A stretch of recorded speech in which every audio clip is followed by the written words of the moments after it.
같이 한번 기도드리겠습니다.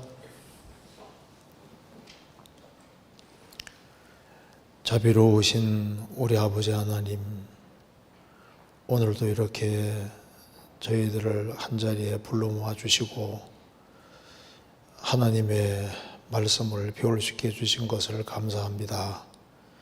이 시간 주 성령께서 함께 해주시고 또 도와주셔서 하나님의 말씀으로 우리가 평상시에 궁금하던 의문들을 풀 수 있도록 도와주옵소서.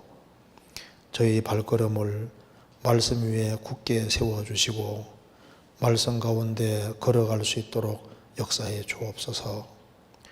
하나님의 말씀으로 우리 영혼을 환하게 비춰주시고 또 이 시간이 주 앞에서 귀한 시간이 될 수 있도록 도와주시옵소서.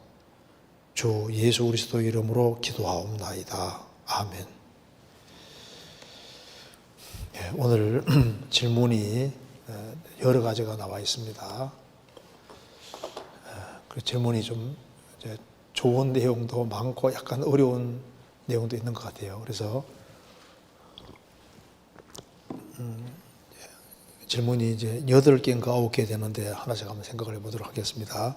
자, 먼저 첫 번째 질문부터 저는 보겠습니다. 먼저 마태복음 24장 27절, 28절 찾겠습니다.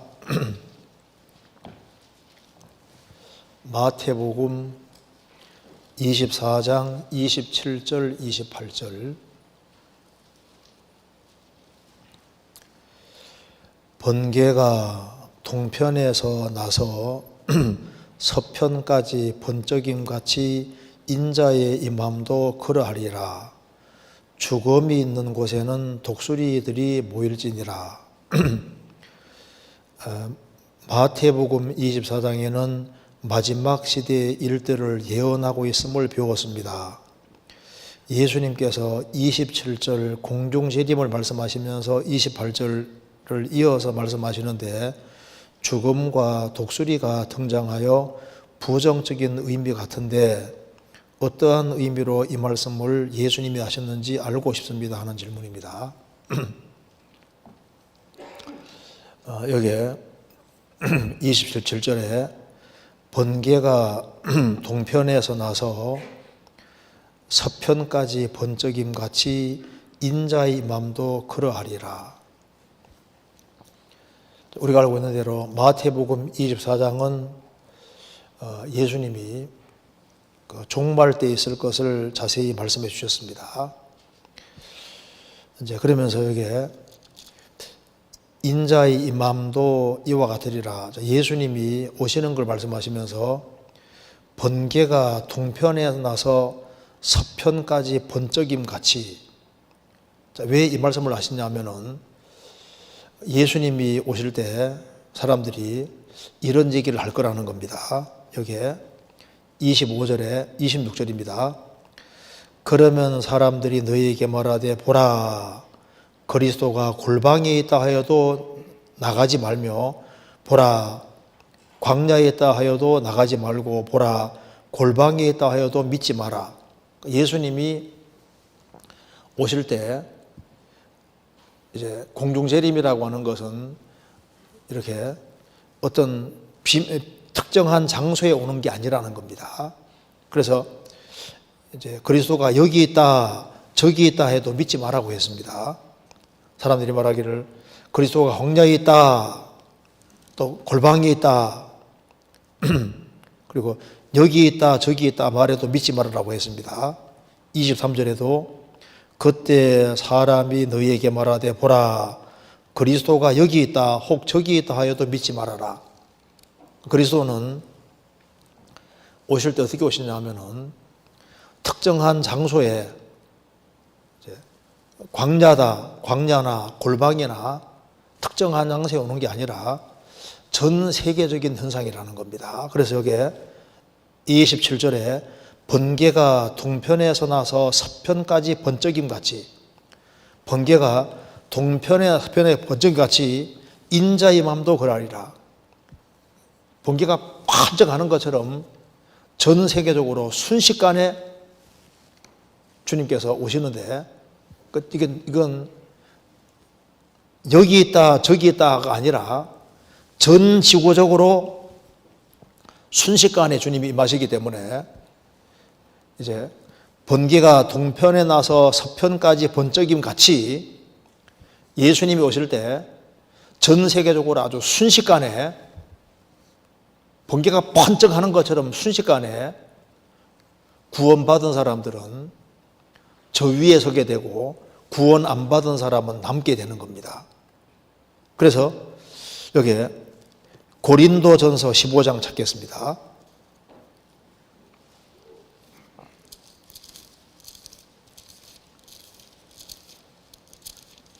15장 51절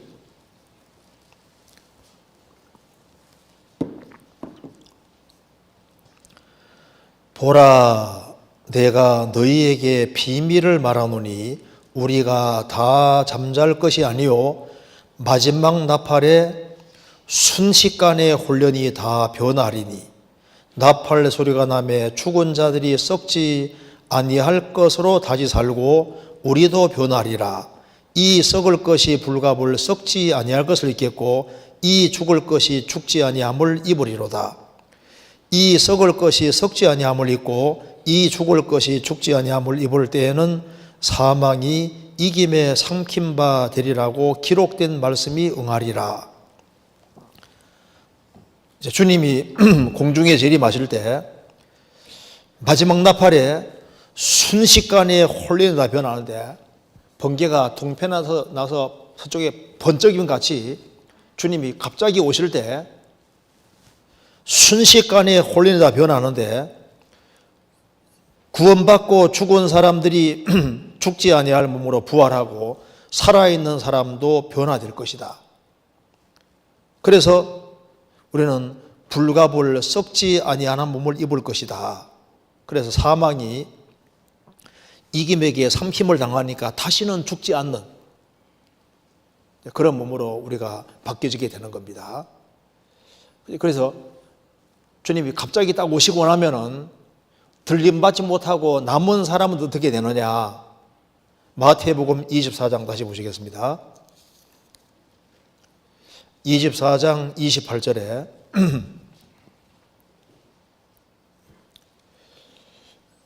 죽음이 있는 곳에는 독수리들이 모일지니라. 자, 이게 무슨 말이냐면 이걸 이해하기 위해서 누가복음 17장을 찾겠습니다. 누가복음 17장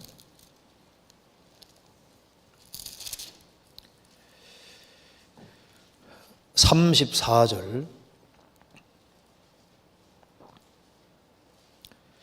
내가 너희에게로 오노니 그 밤에 두 남자가 한 자리에 누워 있음에 하나는 데려감을 당하고 하나는 버려둠을 당할 것이요 두 여자가 함께 매를 갈고 있음에 하나는 데려감을 당하고 하나는 버려둠을 당할 것이니라. 저희가 대답하여 가로되 주여 어디 오니이까 가라사대 죽음 있는 곳에는 독수리가 모이느니라 하시니라. 번개가 동편에 나서 서편에 번쩍인 것 같이 순식간에 눈 깜짝할 사이 주님이 갑자기 전 세계적으로 오실 때 그 데려가는 사람과 버려지는 사람이 생기는데 그 밤에 두 남자가 한 자리에 누워 있는데 하나는 데려감을 당하고 하나는 버려둠을 당할 것이다. 마태복음 24장에서는 한 밭에서 일하고 있는데 하나는 데려감 당하고 하나는 버려지고 두 여자가 한 뱃돌 갈고 있는데 하나는 데려감 당하고 하나는 버려질 것이다. 그러면 데려감 당하지 못하고 버려지는 사람은 어떻게 되느냐 하는 것에 대해 답입니다.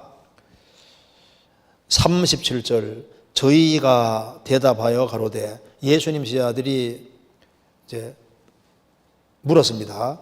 주여 어디 오니까? 자, 그러면 이제 데려감을 당하는 사람과 버려지는 사람이 생기는데 에녹이 산채로 데려감을 당했지 않습니까? 엘리야가 산채로 들림받은 것처럼 데려감 당하지 않고 그러면 남겨진 사람, 버려진 사람은 어디 오니까 운명이 어떻게 됩니까? 라고 여쭌 겁니다. 그러니까 예수님께서 죽음이 있는 곳에는 들림받지 못하고 남겨진 사람은 혼란 속에 들어가는 사람이니까 그들의 운명은 뭐냐? 그들의 운명은 죽음이다, 시체다 그 말입니다. 그래서 죽음이 있는 곳에는 독수리가 모이느니라. 그 혼란 속에서는 거의 다 엎드러져 죽기 때문에 독수리도 모일지니라. 그 새들이 쪼아 먹을 것을 말씀하신 거예요. 요한계시록 19장입니다. 들림받지 못하고 남은 사람의 운명은 이렇게 되는 겁니다. 17절.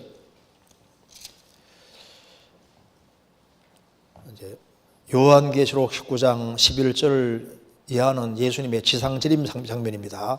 하늘이 열리고 예수님 병마 타고 예수님 제자들과 함께 심판하러 세상에 오시는 장면입니다.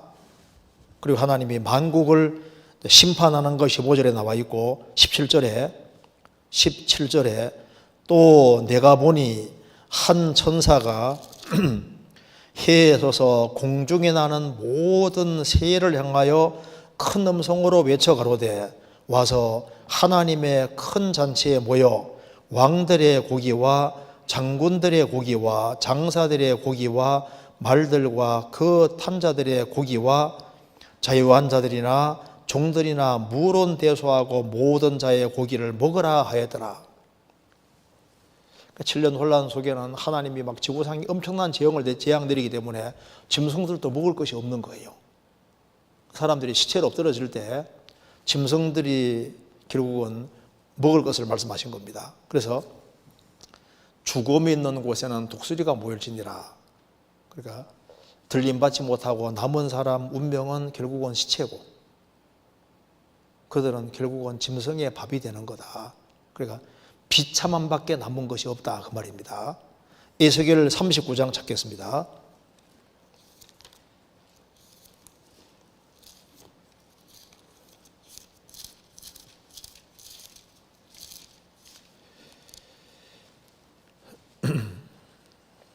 (39장 4절)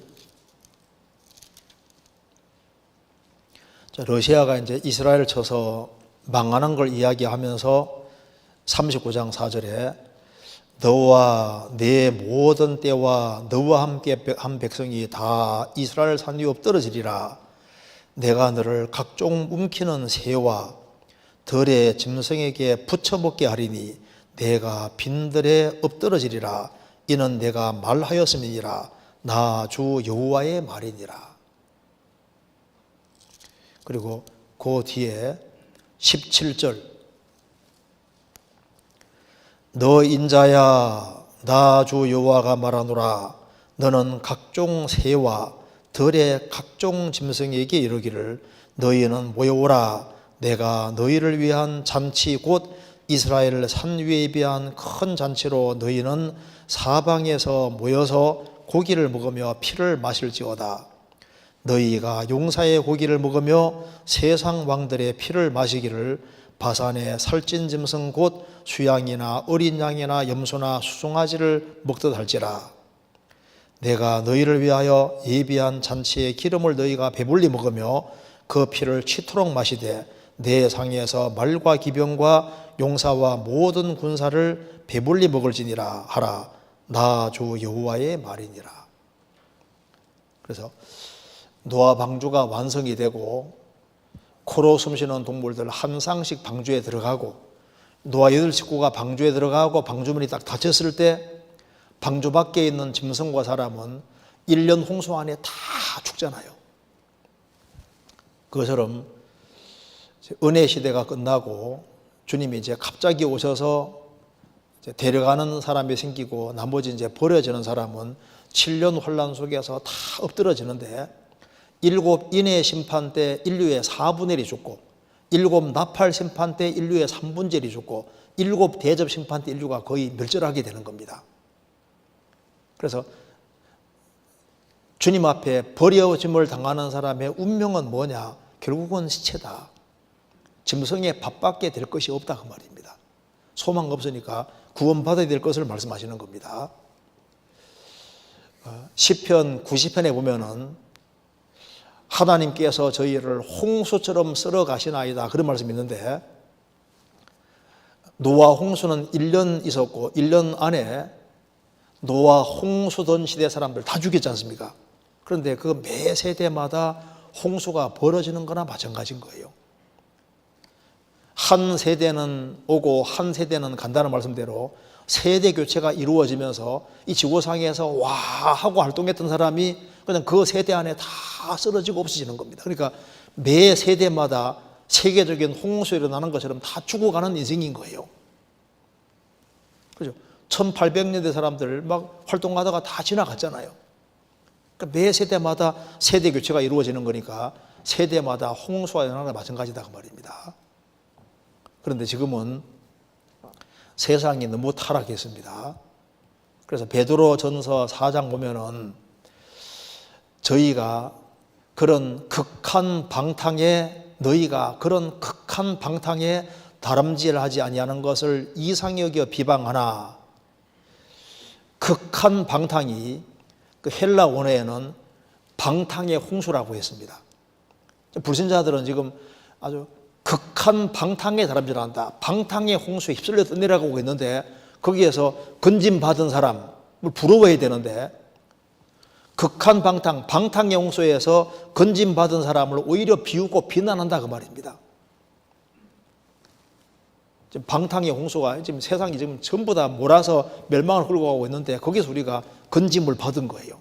그 건짐 받은 사람들, 그 구원받은 사람들은 주님 오실 때 데려감을 당하고, 구원받지 못한 사람은 결국 방탕의 홍수에 휩쓸려서 환난 속으로 들어가서 결국에는 멸망하는 짐승처럼 되는 겁니다. 그래서 성경 야고보서 5장에 보면은 도살의 날이란 말이 나와요. 도살의 날.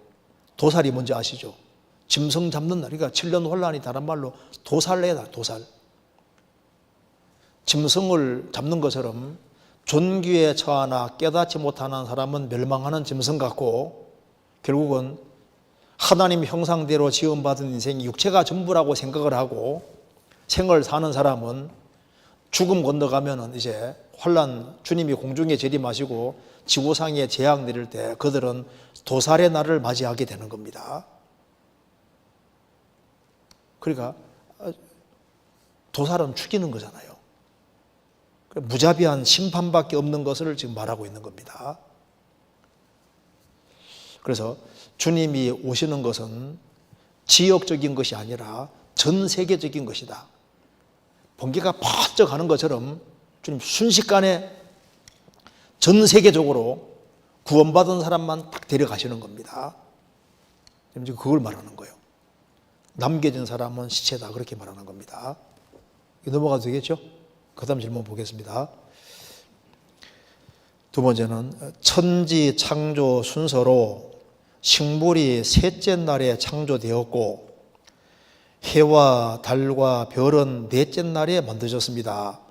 이 둘의 순서가 바뀐 것 같다는 의문이 드는데 성경적인 답변을 듣고 싶습니다.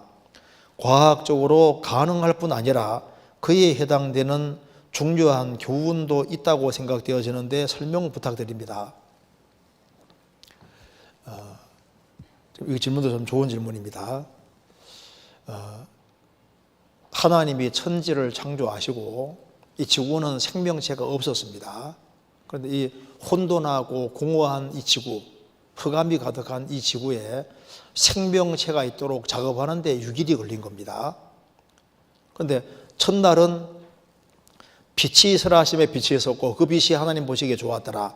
첫날에 빛을 만드시고 둘째 날에는 궁창 위의 물과 궁창 아래 물을 나누시고 셋째 날에는 바다의 수육지를 끄집어내시고 거기에다가 식물을 주셨지 않습니까? 식물의 숫자를 생기고 넷째 날에는 해와 달과 별들을 제 위치에 두시고 비치게 하셨다 그 말입니다. 여기 이제 질문 내용은 아니 식물이 살려면 햇빛이 있어야 되는데 해가 먼저 있고 그 다음에 식물 이렇게 해야지 맞을 것 같은데 성경에서는 어떻게 식물이 먼저 나오고 그 다음에 해와 달과 별들을 만드신 것이 뒤에 나오냐 이렇게 하는 이 질문입니다. 그런데 이 성경을 좀 자세히 읽어야 되는데 이 질문은 생각보다 간단합니다. 창세기 1장 보시겠습니다.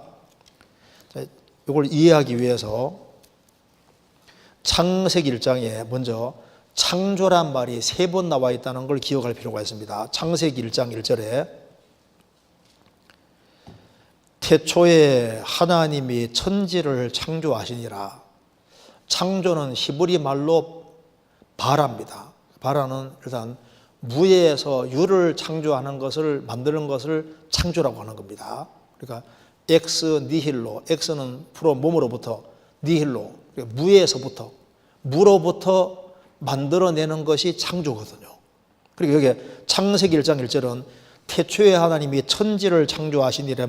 이 말은 물질계를 다 창조한 걸 말하는 겁니다. 물질계를. 그러니까 창세기 1장 1절에서 물질은 다 만들어져 있는 겁니다. 무의 유를 만드신 거니까 창조. 그리고 이제 다시 옛날 이제 물고기하고 새들을 만들 때 창조가 또 한 번 들어가거든요. 20절 하나님이 가라사대 물들은 생물로 번성케 하라. 땅 위 하늘의 궁창에는 새가 날아라 하시고 하나님이 큰 물고기와 물에서 번성하여 움직이는 모든 생물을 그 종류대로 날개 있는 모든 새를 그 종류대로 창조하시니 하나님 보시기에 좋아하더라. 물고기하고 새를 만들 때 창조란 말을 사용했습니다. 왜냐하면은 여기 이 동물은 식물에게 없는 혼이 있습니다. 혼. 그리고 없는 것이 만들어질 때는 창조거든요. 그러니까 혼적인 것이 만들어져야 되기 때문에 원래 없던 것이 만들어지니까 창조인 겁니다. 창조.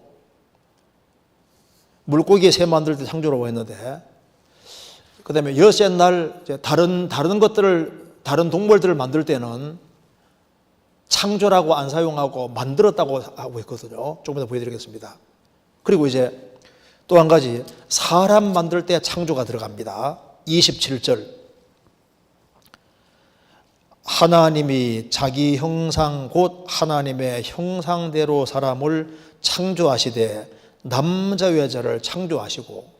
왜 사람 만들 때 창조가 들어가냐면은 짐승에게 없는, 물고기하고 새들에게 없는 영이 들어가야 되니까, 하나님의 형상대로 지음받은 존재는 인간밖에 없으니까 창조란 말이 또 한 번 들어가니까, 쉽게 말해서 데살로니가서 5장에 영혼 몸이란 말이 나와 있는 것처럼 물질적인 것을 만드실 때 창세기 1장 1절에 창조가 나와 있고, 그 다음에 혼적인 것을 만드실 때 창조란 말이 나와 있고, 영을 만들 때도 창조란 말을 사용했다고 말입니다.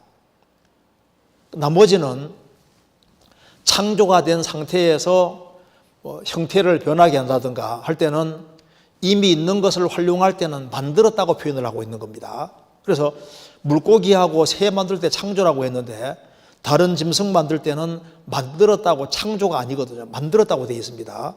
여기 창세기 1장 15절, 25절입니다. 하나님이 땅에 짐승을 그 종류대로, 육축을 그 종류대로, 땅에 이기는 모든 것을 그 종류대로 만드시니 하나님 보시기에 좋았더라. 짐승, 육축, 기는 것들, 곤충 이런 거 만들 때는 창조가 아니라 만들었다고 한 이유는 이미 혼적인 것은 창조가 되어 있으니까 다시 창조할 필요 없잖아요. 활용만 하면 되니까. 그러니까 여기에 만들었다고 되어 있다고 말입니다. 그러니까 히브리 말로 아사가 만들다인데, 만들다는 것은 이미 있는 것을 활용해서 만들어질 때 아사를, 바라는 무의 수를 만드는 것이고, 만든 것은 이미 있는 걸 활용할 때 만들었다고 되어 있는 거예요. 야차르, 짓다, 이것도 이미 있는 겁니다. 그래서 여기에 태초에 하나님이 천지를 창조하시니라 했을 때, 천창조했을 때 물질계를 이미 다 만드신 거예요. 그러니까 해와 달과 별들에 해당되는 재료가 이미 다 만들어진 상태다 그 말입니다. 창조니까. 그리고 이제 이 땅은 생명체가 전혀 존재할 수 없는 상태로 되어 있는데, 하나님께서 이 지구상에 생명체가 있도록 하기 위해서 이제 작업한 것이 6일이다 그 말입니다. 그래서 창세기 1장 3절에 하나님이 가라사대 빛이 있으라 하심에 빛이 있었고 그 빛이 하나님 보시기에 좋았더라. 이 빛이 물리적인 빛을 말하는 겁니다. 그래서 쉽게 말씀드려서 창세기 1장 1절에 하나님이 천지 창조하실 때 해와 달과 별들에 대한 재료가 이미 만들어진 상태이기 때문에 지금 태양의 지금 원형에 속하는 어떤 물질 덩어리에다가 빛을 발하게 하신 거예요. 왜? 지구상에 이제 생명적이 있게 되는 거니까. 그래서 빛이 있어라 하면 지금 성경에서 말하는 태양 이전에 그 태양, 원형에 속하는 태양, 물질 덩어리에다가 하나님 빛을 비치게 하신 겁니다. 그리고 이제 궁창 위의 물과 궁창 아래 물을 나누시고 바다의 속재를 나누시고 식물을 주시고 그 다음에 넷째 날은 뭘 했냐 하면은 창조가 아니라 만드신 겁니다. 그거 보시면 14절에 하나님이 가라사대 하늘의 궁창에 광명이 있어 주야를 나뉘게 하라. 또 그 광명으로 하여 징조와 사시일자와 연한을 이루라. 또 그 광명으로 하늘의 궁창이 있어 땅이 비치게 하라 하시고 그대로 되니라. 하나님이 두 큰 광명을 창조입니까 만드사입니까? 만드사 큰 광명으로 낮을 주관하게 하시고 작은 광명으로 밤을 주관하게 하시며 또 별들을 만드시고, 그러니까 창조가 아니라 만드신 거다 그 말입니다. 자, 쉽게 말해서 여기에 얕해가지고 이제 없던 진흙덩이 갑자기 싹 생기면은 창조잖아요. 무에서 만들어지면 창조입니다. 근데 그 진흙 덩어리 가지고 하나는 뭐 탱커도 만들고 장난감 탱커도 만들고 자동차도 만들고 뭐 자전거도 만들고 어느 걸 만들었을 때 이미 있는 걸 활용했으니까 만든 게 되는 거예요. 천지 창조하실 때 해와 달과 별들을 해당되는 재료를 이미 다 만들었고 물질 덩어리 같은 걸 다 만드신 거다 그 말입니다. 넷째 날에는 이 지구와 관련해서 정확히 위치 지우고 지금과 같은 형태를 딱 부여하셔가지고 작동되게 만드신 거니까, 그러니까 만들었다는 말이 맞잖아요. 그러니까 빛이 있어라 할 때 태양빛과 같은 빛이 이미 있었던 거예요. 있었고 넷째 날에는 지금과 같은 그런 형태와 모양으로 형태를 딱 구성 지워서 해와 달과 별들 모든 걸 자기 위치를 딱 지우고 지금과 같은 똑같은 상태로 비치게 하시고 이렇게 한 그 작업한 것이 넷째 날이다 그 말입니다. 이해되시죠? 그러니까 이제 창조란 말과 만들었다는 말만 잘 구분하면은 내용은 아주 쉬운 게 되는 거예요. 이거 이해되시죠? 그렇게 좀 이해하면 되겠습니다. 그래서 창조는 무에서 유를 만든 게 창조고 만드는 건 이미 만들어진 것을 가지고서 형태를 바꿈하고 제 위치를 짓고 이렇게 구성을 조금이라도 바꾸면 이게 다 만든 게 되는 거예요. 그래서 이제 하나님께서 물고기하고 새를 창조하시고 혼적인 건 창조됐으니까 주인만 시키면 되는 거니까 창조란 말이 필요가 없으니까 만들었다고 하면 되잖아요. 그런데 짐승과 사람은 근본적으로 다르니까 만들었다 하지 않고 창조라고 한 것은 짐승이 없는 것이 하나 들어간 겁니다. 왜? 영이 들어가 있는 거예요. 우리 다른 거예요. 그래서 이렇게 구별하면 되겠습니다. 넘어가도 되겠죠? 그 다음 질문 보겠습니다.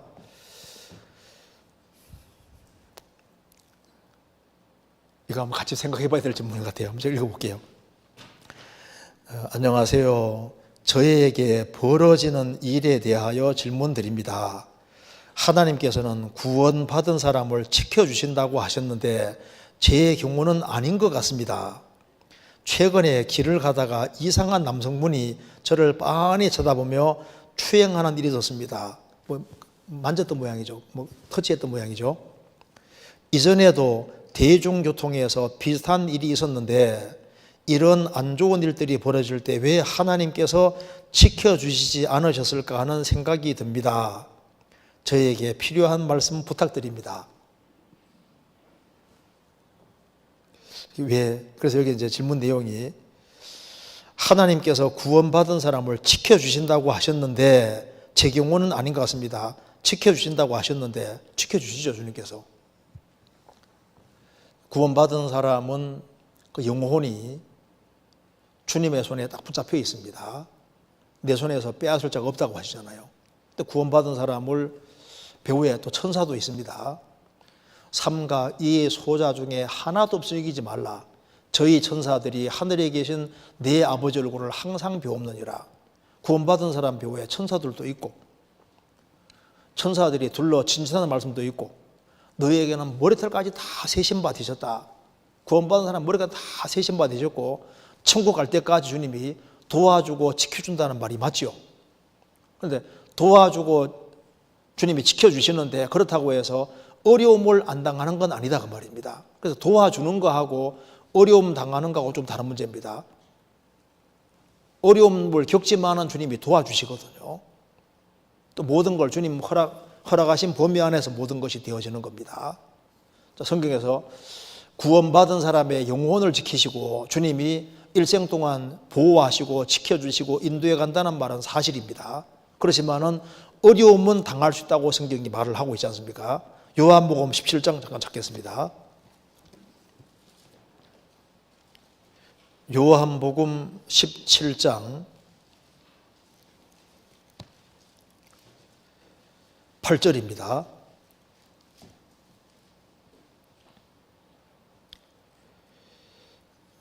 나는 아버지께서 내게 주신 말씀들을 저희에게 주었사오며 저희는 이것을 받고 내가 아버지께로부터 나온 줄을 참으로 아오며 아버지께서 나를 보내신 줄도 믿었사옵나이다.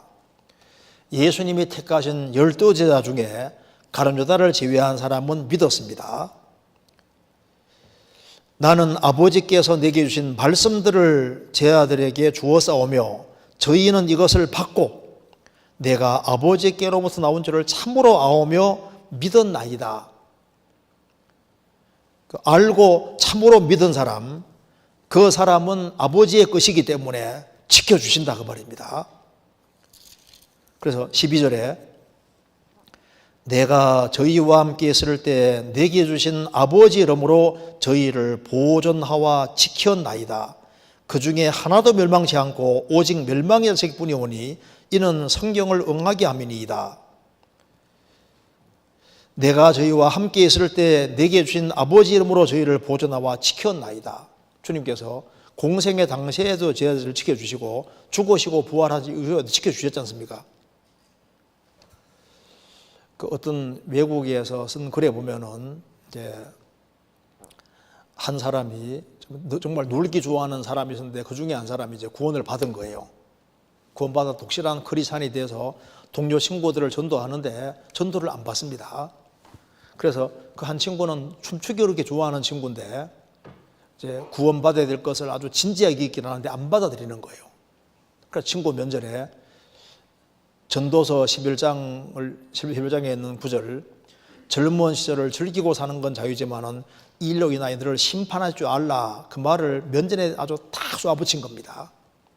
젊은 시절을 즐기고 사는 건 자유지만은 이 모든 일로 인하여 너를 심판할 줄 알라, 그 말씀을 친구 면전에 딱 대고 했는데 그 친구가 춤추는데요, 자꾸 그 구절이 생각이 나니까 이게 이제 노는 게 재미가 없어지는 거예요. 심각해진 겁니다. 그래서 같이 이제 말씀을 듣고 그 친구도 구원을 받게 돼서 친구가 너무너무 좋아서 이제 구원받은 그 친구에게 성경을 선물로 준 겁니다. 그 친구가 놀기 좋아하는 친구가 춤추는 거 좋아하는 친구가 이제 구원을 받아 놓으니까 친구들에게 막 들주시고 다니면 전도를 하니까 그 친구가 눈에 또 까신 겁니다. 그래서 다른 친구들이 이 친구를 죽이기로 계획을 해서 긴 장총 준비해가지고 전도 받으러 오라는 걸 쫓아다니니까 어디로 전도 받으러 오라고 딱 쪽지 전해놓고 그 구석진 곳에 왔을 때 총을 팡 쏜 겁니다. 하고 쓰러졌는데 한참 후에 그 친구가 깨어난 거예요. 보니까 선물로 받은 성경책을 끼고 전도하러 가고 있었는데 총을 빵 쏘니까 총알이 뚫려가지고 어디까지 뚫었냐 하면은 구약 성경 다 뚫고 마태복음, 마가복음, 누가복음 다 뚫고 요한복음 17장까지 뚫고 총알이 17장 보존하고 지켰나이다. 여기에 대령통이 매달려 여기까지 가 있는 겁니다. 물론 그 친구는 이 성경책을 갑으로 계속 보관했습니다. 보존하여 지켰나이다. 좀 지켜주는 게 맞죠. 근데 지켜주시는데 생활 중에 보호하지만 어려움을 안 당하는 건 아닙니다. 제 아들을 보호해주고 지켜주는 것은 맞지만은 여기서 미움도 당하고 어려움도 당하는 겁니다. 14절에 내가 아버지의 말씀을 저희에게 주어 싸움에 세상이 저희를 미워하여 싸우니, 세상에서 미워함도 당하고 어려움도 당하는 겁니다. 15절에 내가 비옵는 것은 저희를 세상에서 데려가시기를 위함이 아니요 오직 악에 빠지지 않게 보존하시기를 위함이니이다. 그래서 성도로 생을 산다는 것은 세상 사람들에게 미움도 받고 오해도 받고 세상에 어떤 유혹도 있고 많은 시련과 어려움이 있고 풍파가 있는 겁니다. 마가복음 4장을 보시면은 예수님이 자 갈릴리호수 저편으로 건너가자 하셨습니다. 예수님이 배에 타고 계셨습니다. 제 아들은 주님이 같이 계시니까 신이 났을 거예요. 그런데 이제 배가 이제 갈릴리 바다 건너가다가 갑자기 풍랑 일면서 이제 배가 휘청휘청하고 막 물이 배에 들어오고 죽게 생긴 겁니다. 그럼에도 불구하고 예수님은 쿨쿨 주무시고 계시는 거예요. 우리의 죽게 된 걸 돌아보지 아니하시나이까 예수님이 일어나셔서 어찌하여 너희에게 믿음이 이렇게 없느냐? 믿음이 적은 자요. 그렇게 하시면서 예수님이 말씀하시니까 바다의 파도가 찬잔하고 바람도 찬잔하게 됐습니다. 예수님이 함께 계시고 주님이 가라고 하는 곳을 가고 있고 정상적인 곳으로 감에도 불구하고 풍파가 일고 막 배가 휘청휘청하고 죽을 것 같은 그런 어려운 상황이 벌어질 수 있는 겁니다. 여러 가지 시험이 올 수 있는 거예요. 그래서 주님이 구원받은 사람을 죽을 때까지 인도하십니다. 이 하나님은 영영이 우리 하나님이신 우리를 죽을 때까지 인도하시리로다. 죽을 때까지 인도하시는데 여러 가지 시험과 유혹과 고통받는 여러 일들이 벌어질 수 있는 것이 맞는 겁니다. 그래서 이 젊은 시절에는 특별히 이성에 대한 유혹 시험이 많이 있습니다. 그러잖아요. 그래서 젊은 시절에 못생긴 사람은 참 좋은 점도 많아요. 우리 어떤 분은 청년 시절에 여드름이 너무너무 심해서 다니는 곳은 교회, 집, 학교 딱 세 군데입니다. 여드름이 너무 많으니까 연애 한번 해볼 수 없는 거예요. 나중에 간증하기를 그 여드름이 자기를 지켜줬다고. 여드름이 너무너무 심하니까 누가 이렇게 이성 사귀기도 안 쉽잖아요. 그럼 자동으로 자기가 지켜지는 겁니다. 못생긴 것도 굉장히 좋을 때가 있습니다. 어떤 해변가에 있는 마을이 있었는데 일본이 쳐들어와서 거기서 사람들을 많이 학살하고 이제 처녀들을 줄줄이 잡아가지고 가는데 그 동네에서 제일 못생긴 처녀는 일본 사람들이 두고 갔다고 합니다. 그 여자는 자기가 못생긴 것이 그렇게 한이 됐었는데 항상 부모님에 대해서 불평하는 마음을 가지고 있었는데 처녀들이 몽땅 잡혀가고 자기는 못생긴 것 때문에 일본 사람도 눈이 있었는지 그냥 두고 간 거예요. 그래서 아이고 부모님 너무 감사하다고 했다고 하는데 참 이게 젊은 시절에 이성에 대한 유혹거리 그런 것이 있잖아요. 그리고 이제 결혼하고 자녀 낳고 키우다 보면 이게 돈 문제 때문에 시험도 많이 받습니다. 또 나이가 들어가면 명예 문제로도 시험도 받잖아요. 이제 여러 가지 시험도 있고 유혹도 있고 다 있습니다. 믿음의 조상 아브라함, 하나님이 그를 지켜주셨지만 그는 여러 가지 어떤 시련을 당하고 시험도 많이 겪었어요. 요셉은 하나님이 꿈을 넣어준 사람입니다. 그는 신앙생활을 정말 잘하려고 한 사람인데 10명의 형들의 미움도 받고 에집트에 내려가서 얼마나 고생하고 억울한 누명 쓰고 감옥까지도 가고 그러니까 하나님이 도와주시고 지켜주시지만은 시험과 어려움은 있다 그 말입니다. 하나님은 유혹은 하지 않지만은 시험과 시련 이런 건 허락합니다. 요셉은 이복 형제들하고 살았으니까 화살을 많이 받았어요. 하나님이 그를 도와주시고 지켜주시고 인도하시지만은 비난의 화살, 여러 가지 역경의 화살 그런 것이 없었느냐? 그런 것이 없어야만 지켜주는 게 아닙니다. 그런 것이 있어도 주님은 지켜주는 것이 맞는 거예요. 성경 창세기 49장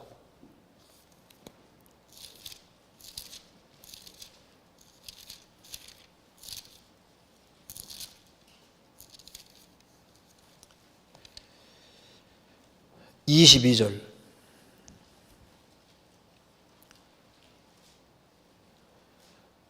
요셉은 무성한 가지 곧 샘 곁에 무성한 가지라 그 가지가 담을 넘어도다 활 쏘는 자가 그를 학대하며 그를 쏘며 그를 군박하였으나 요셉은 무성한 가지 샘 곁에 무성한 가지라고 했습니다. 요셉은 야곱의 11번째 아들이고 연약한 아들입니다. 그는 하나의 가지에 불과한 사람인데 그는 하나님께 딱 붙어 있었기 때문에 무성한 가지가 되고 담을 넘게 되고 크게 영향력 미치는 사람이 되었습니다. 그런데 그가 하나님을 정말 전적으로 기대하고 의지하고 살았고 얼마나 그가 순종적인 사람입니까? 아버지 심부름할 때 헤브론에서 도단까지 갑니다. 100km가 넘거든요. 그렇게 순종적인 사람인데 하나님을 경외하기 때문에 그 순종적인 사람이었던 거예요. 그런데 활 쏘는 자가 그를 학대하며 그를 쏘며 그를 군박하였다. 아주 힘들게 한 겁니다. 그 10명의 이복 형들이 막 요셉을 계속 괴롭히고 에집트에 내려가서도 에집트의 이방 신들이 득실거리는 거기에 살았으니까 얼마나 많은 화살을 맞았겠어요. 여호와 하나님 믿는 신앙을 지키니까 얼마나 많은 고통을 받았을 거 아니에요? 그리고 이제 보디발 안에 유혹의 화살도 맞고 억울한 누명도 쏘고 감옥도 들어갔고 착고에 재어서 얼마나 고통했습니까? 근데 주님이 안 도와준 것이 아니었습니다. 그래서 보호는 하시되 잠깐 시험은 허락하는 일이 있다 그 말입니다. 성경 베드로전서 1장 찾겠습니다.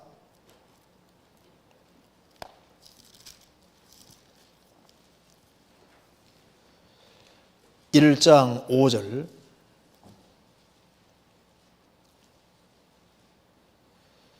너희가 말세에 나타내기로 예비하신 구원을 얻기 위하여 믿음으로 말미암아 하나님의 능력으로 보호하심을 입었으나 영혼이 구원함을 얻은 사람은 주님이 재림하시면 몸까지 구원되는 겁니다.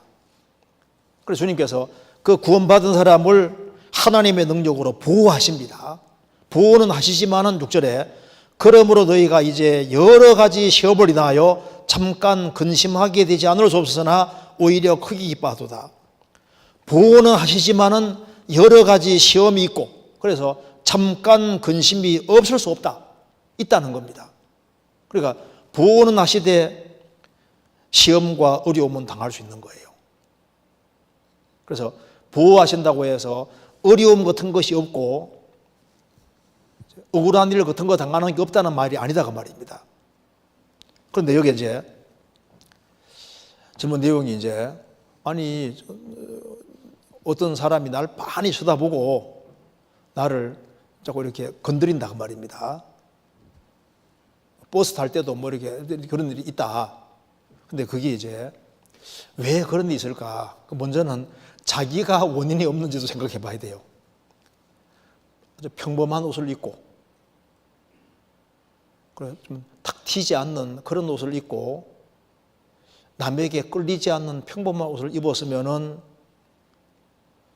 안 그렇게 됐을지도 모릅니다. 막 살을 막 드러내고 있다든가 화장도 아주 심하게 한다든가 막 이제 귀걸이도 좀 조그만 거 달고 다니는데 뭐 너무 어떤 사람 아주 길게 달아가지고 그리고 혹시 기 떨어지는 게 아니면 막 너무 길게 막 너무 화려하게 그렇게 뭐 구원받는 의리는 없겠죠. 이제 자기가 다른 사람에게 유혹을 하는 그런 복장을 한다든가 그런 것이 원인이 될 수도 있고 또 어떤 경우는요 어떤 분은 절대 접근을 안 합니다. 벌써 마음속에 아주 확고한 태도를 취하고 있는 사람 같은 경우는 벌써 사람에게 인격에서 풍기는 것이 있거든요. 이 사람은 이 여자는 뭐 접근하면은 뭐 절대 안 되겠다. 벌써 거기에 딱 풍기는 사람도 있거든요. 그러니까 속이 아주 확고한 경우는 겉에서 드러나게 되어 있습니다. 그래서 아무리 아주 이쁘게 생겨서도 매력 있게 생겨서도 태도가 아주 확고하게 딱 되어 있으면은 벌써 느껴지는 게 있어요.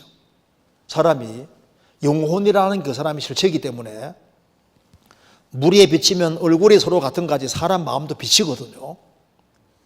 이 사람이 이성 문제에 대해서 확고한 태도를 취하고 딱 살아가면은 주변 사람들도 느낍니다. 예를 들면 이제 어떤 자매가 이제 대학생으로 이렇게 지나고 남자들이 많이 있는 어떤 학급에 있을 수도 있잖아요. 과에 있을 수도 있는 겁니다. 그래도 아주 신앙이 아주 확고하고 확고한 태도를 딱 취하고 하면 남자들이 아무리 많아도 함부로 못합니다. 그럴 수 있거든요. 중심이 아주 확고하게 돼 있으면 벌써 주변 사람이 느끼는 거 말 안 해도 느낍니다. 함부로 접근 같은 거 못합니다. 그러니까 사람이 이게 마음이 흐트러져 있으면은 행동도 흐트러지고 좀 만만하게 보이게끔 할 수도 있는 거예요. 그리고 또 한 가지는 본인은 아주 확고한 태도 의지로 살아가도 세상에는 무리한 사람이 있거든요. 이제 그런 사람들 때문에 애매하게 어려움 당하는 경우가 있을 수 있는 겁니다. 데살로니가후서 2장입니다.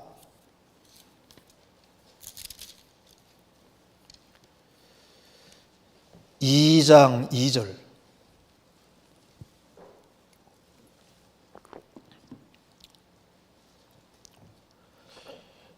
또한 우리를 무리하고 악한 사람들에게서 건지옵소서 하라. 믿음은 모든 사람의 것이 아님이니라. 또한 우리를 무리하고 악한 사람들에게 건지옵소서 하라. 세상에는 아주 무리하고 아주 악한 사람이 있어요. 도무지 뭐 말로 아예 안 되는 아주 완전히 비합리적이고 비상식적인 사람이 있을 수 있는 겁니다. 어떤 사람은 또 정신적으로 좀 잘못되어 있는 사람도 있을 수 있어요. 이런 얘기 들어보셨어요? 어떤 정신병동에 정신병자 두 사람이 이렇게 있는데 한 사람이 말합니다. 내가 누군지 알아? 내가 나폴레옹이요. 하니까 그 친구가 옆에 있는 사람이 누가 그러던데 하나님이 나보고 나폴레옹이라고 했어. 하니까 그 옆에 있는 사람이 나 너에게 그렇게 말한 적 없는데. 무슨 말 알겠죠? 이 사람은 자기를 하나님으로 생각하는 사람인 거예요. 하나님 나를 나폴레옹이라고 했다 하니까 이제 이 사람은 자기를 하나님으로 생각하는 사람이니까 난 너에게 나폴레옹을 한 적 없는데. 이 세상에 정신없는 사람들도 많이 있습니다. 좀 요즘 봐요. 점점 정신이 왜곡된 사람들이 있고 또 그리고 아주 무리하고 악한 사람이 있는 거예요. 아주 믿음과는 전혀 거리가 먼 사람들이 있습니다. 그래서 그리스도인들은 사회생활을 하면서도 애매한 고난을 받을 수 있고 생을 살아가는 가운데 애매한 고난이 있을 수 있다는 걸 분명히 말하고 있습니다. 베드로전서 2장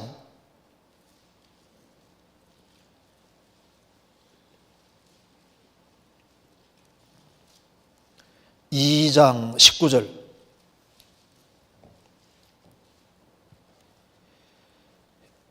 애매히 고난을 받아도 하나님을 생각함으로 슬픔을 참으면 이는 아름다우나 죄가 있어 매를 맞고 참으면 무슨 칭찬이 있으리요. 오직 선을 행함으로 고난을 받고 참으면 이는 하나님 앞에 아름다우니라. 애매히 고난을 받아도 하나님을 생각함으로 슬픔을 참으면 이는 아름다우나. 직장 생활하는 속에서도 애매한 그런 고난을 받을 수 있습니다. 가정 생활 속에서도 애매한 고난 받을 수도 있고 대인 관계 속에서도 애매한 고난, 또 외인, 주변 불신자들 그런 속에서도 애매한 고난을 받을 수 있습니다. 이게 애매한 고난을 받아도 이 말이 무슨 말입니까? 받을 수 있으니까 하는 말인 거라고. 도무지 이게 상식에 벗어나는 말도 안 되는 그런 이유로 고난을 받을 수 있는 겁니다. 근데 그리스도도 애매한 고난을 받고 이유 없는 고난을 받고 연고 없이 미움을 당하고 예수님도 어려움을 당했습니다. 이 세상에서 고난은 오고 애매한 고난이 올 수도 있습니다. 그렇지만은 걱정할 필요가 없는 것은 구원받은 사람은 감당할 이상의 시험이 없다고 말씀하셨잖아요. 참새 한 마리도 허락 없이는 안 떨어집니다. 그러니까 내 주변에 어떤 어려운 일들이 벌어지고 하면은 왜 이런 일이 벌어졌을까 그런 걸 생각해보고 자기를 반성할 수 있는 그런 기회를 가지고 이런 것이 내가 더 바른 중심의 태도를 가지고 살라는 신호일 수도 있고 주님께 더 바짝 매달리라는 신호일 수도 있고 지켜주신다고 했는데 왜 나를 안 지켜주시느냐? 안 지켜주시는 것이 아니에요. 여러 가지 어려운 같은 게 있을 때 그걸 신앙의 눈으로 보고 주님이 주님을 더 가까이 하고 바른 태도 가지고 행하라고 그럴 수 있고 나중에 더 큰 위험이 올 수 있기 때문에 미리 경고로 보여주는 게 될 수도 있는 겁니다. 그것도 한 번이 아니라 자꾸 이제 그렇다면 너무 이쁘든지 혹은 뭔가 다른 사람은 내한테 그런 일이 있으면 뭔가 중요한 신호일 수도 있는 거잖아요. 그래서 애매히 고난을 받아도 그 속에서 참고 하나님의 도움을 구하면서 더 바른 태도와 중심을 가지고 행하면 되리라고 생각합니다. 예, 그리고 넘어가 보겠습니다. 그래서 일단 살아가면서요, 중심이 훨씬 중요해요. 확고한 태도를 딱 가지고 그러면은 태도가 확실하고 그리고 아주 분명한 믿음 가지고 살아가면 주변 사람이 느끼도록 되어 있는 거예요. 주변 사람들이 나를 해프게 막 대하고 이렇게 막 함부로 대하고 이렇게 하면 내 자신이 확고한 태도로 안 사는 게 아닌가 그것도 생각을 해봐야 될 필요가 있습니다. 그 다음 질문 넘어가겠습니다. 고린도후서 1장 15절 찾겠습니다. 고린도후서 1장 15절.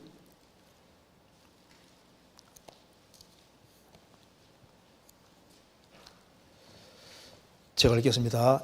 내가 이 확신을 가지고 너희로 2번 은혜를 얻게 하기 위하여 먼저 너희에게 이르렀다가 너희를 지나 마케도냐에 갔다가 다시 보내줌으로 마케도냐에서 너희에게 가서 너희가 보내줌으로 유대로 가기를 경영하였으니 여기서 사도 바울이 확신을 가지고 말한 2번 은혜는 어떤 은혜를 말하는지 설명 부탁드립니다. 여기 이제 2번 은혜를 얻기 위하여 이게 도대체 2번 은혜라는 게 도대체 뭐냐? 구원받은 이후에 무슨 다른 특별한 종류의 은혜를 말하는 것이냐? 물론 그건 아닙니다. 우리가 다 그의 충만한 데서 받으니 은혜 위에 은혜로다. 그 은혜 위에가 헬라어의 안티로 되어 있고요. 안티.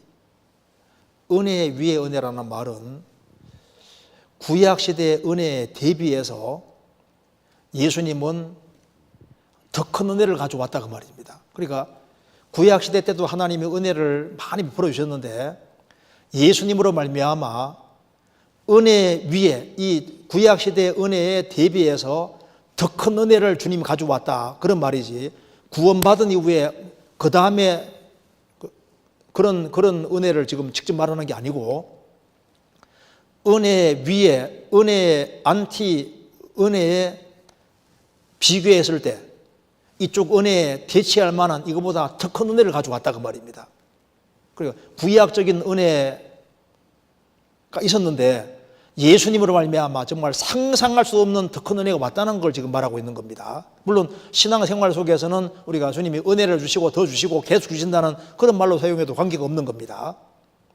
그런데 여기서는 이제 그러니까 은혜가 구원받은 은혜 외에 특별한 또 하나 은혜가 있다 그런 말이 아니다 그 말입니다. 그리고 이 말은 뭐냐면은 2번 은혜를 얻기 위하여 이걸 이제 크게 두 가지로 생각할 수 있는데 이게 무슨 말이냐면은 바울 사도가 어떤 지역교회를 방문할 때마다 은혜를 크게 끼치는 겁니다. 그리고 또 한 번 방문할 때는 또 은혜를 또 끼치는 거예요. 왜냐하면 바울 사도는 하나님께로부터 큰 은혜를 받은 사람이기 때문에 바울 사도가 한 지역교회 다녀갈 때마다 은혜를 크게 끼쳤던 겁니다. 또 한 번 방문하면 또 한 번 또 은혜를 또 끼치는 거예요. 그런 은혜를 말하는 것이지 구원 이후에 무슨 특별한 색다른 다른 종류의 은혜가 있다는 그걸 말하는 게 아니다 그 말입니다. 성경 로마서 1장 찾겠습니다. 로마서 1장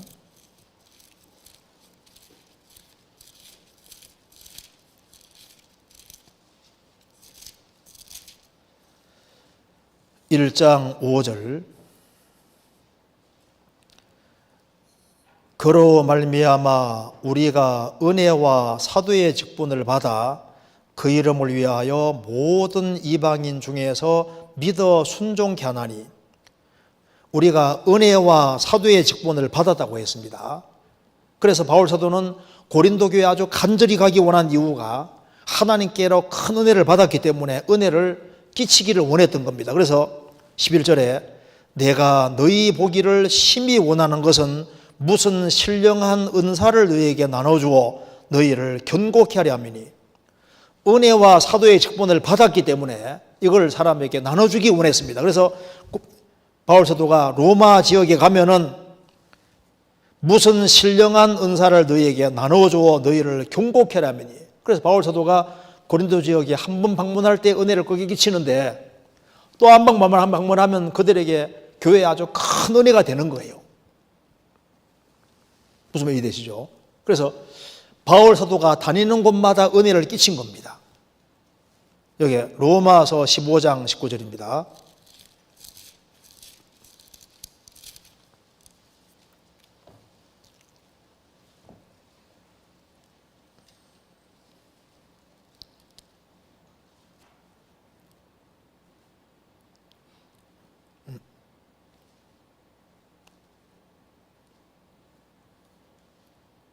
어, 29절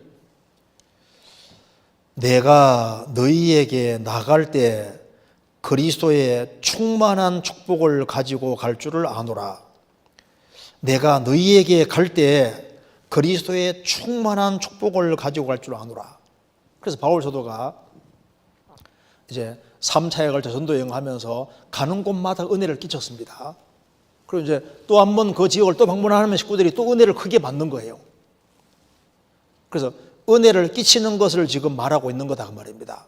그리고 이 편지를 써서 보내는 것도 은혜거든요. 이 서신서 자체도 은혜입니다. 성경 찾아보시겠습니다. 베드로전서 5장. 베드로 사도가 이 베드로전서를 다 쓰고 난 이후에 이렇게 말했습니다. 12절에 내가 신실한 형제로 아는 실로안으로 말미암아 너희에게 간단히 서서 권하고 이것이 하나님의 참된 은혜임을 증거하노니 너희는 이 은혜에 굳게 서라. 베드로 전서를 은혜라고 했습니다. 그러면 베드로 전서를 쓴 것이 이게 은혜인데 베드로 전서 자체가 은혜인데 베드로 전서를 쓴 사람이 직접 가면요 이게 얼마나 더 큰 은혜가 되겠어요. 바울 사도는 신약 성경 14권을 기록한 사람인데 성경을 써서 교회에 보내두기 은혜가 되는데 그 편지를 쓴 사람이 직접 가서 교제 나눠주면 그게 얼마나 큰 은혜가 되겠습니까? 그래서 두 번 은혜라는 것은 갈 때마다 은혜를 끼치고 또 가면 또 은혜 끼칠 것을 말씀하는 겁니다. 무슨 말이 되죠? 다시 한번 보시겠습니다. 고린도후서 1장 그리고 또 한 가지는 15절에 내가 이 확신을 가지고 너희로 두 번 은혜를 얻게 하기 위하여 먼저 너희에게 이르렀다가 너희를 지나 마케도니아에 갔다가 다시 마케도니아에서 너희에게 가서 너희의 보내줌으로 유대로 가기를 경영하였으니 여기에 은혜를 얻게 하는 방법 중에 또 한 가지가 뭐냐 하면은 이 예루살렘 교회가 어려워져서 예루살렘 교회에 가난한 사람들이 많이 생겨서 이방 교회들이 헌금으로 도왔습니다.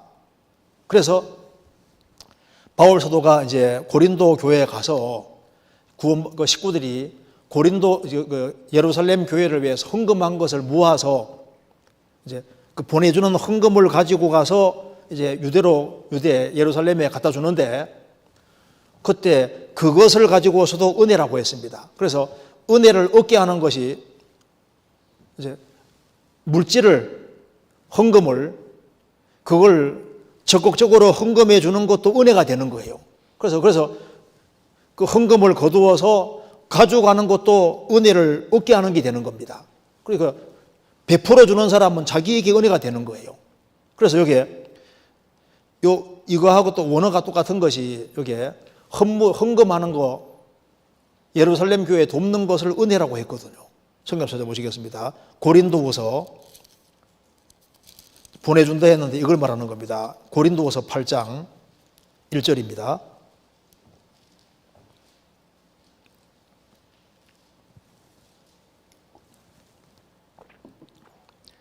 형제들아, 하나님께서 마케도니아 교회에게 주신 은혜를 우리가 너희에게 알게 하노니, 환난의 많은 시련 가운데서 저희 넘치는 기쁨과 극한 가난이 저희로 풍성한 연보를 넘치도록 하게 하였느니라.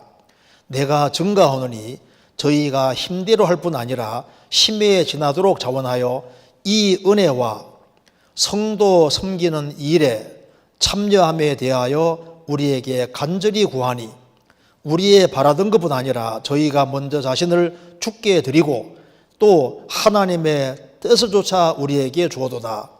이러므로 우리가 기도를 권하여 너희 가운데서 시작하였은즉 이 은혜를 그대로 성취케 하라 하였노라. 오직 너희는 믿음과 말과 지식과 모든 간절함과 우리를 사랑하는 이 모든 일에 풍성한 것 같이 이 은혜에도 풍성하게 할지라. 여기에 고린도 성도들이 예루살렘 교회가 어려운 걸 보고 그들이 이제 헌금을 모아서 헌금을 이제 가난한 교회를 돕는 그 헌금을 가리켜서 계속 은혜와 성도 성별이다. 두 번 은혜 얻게 하기 위해서 그 은혜란 말하고 똑같은 단어입니다. 그러니까 바울 사도가 방문을 해서 그들과 충분히 교제할 수 있는 시간을 가지는 것도 그것이 은혜가 되는 거고, 그래서 그 은혜와 사랑을 받은 형제들이 적극적으로 이제 예루살렘 교회를 대화해야 되겠다, 그런 마음을 갖고 돕는 그것도 은혜다, 그 말입니다. 그 두 번 은혜가 구원받은 이후에 뭐 독특한 것을 깨달아야 되는 그런 은혜하고는 전혀 관계없는 얘기라는 걸 확실히 아는 것이 필요하겠습니다.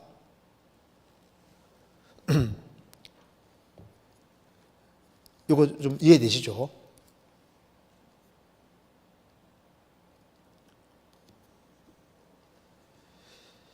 어, 19절도 보시면 8장 19절에 이뿐 아니라 저는 동일한 주의 영광과 우리의 원을 나타내기 위하여 여러 교회에 택함을 입어 우리의 맡은 은혜의 일로 우리와 동행하는 자라.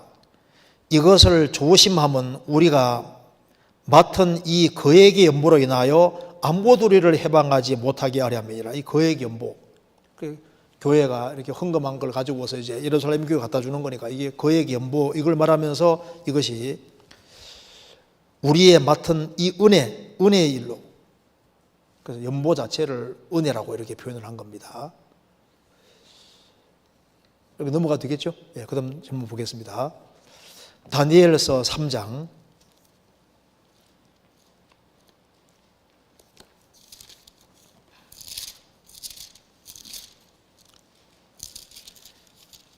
2절.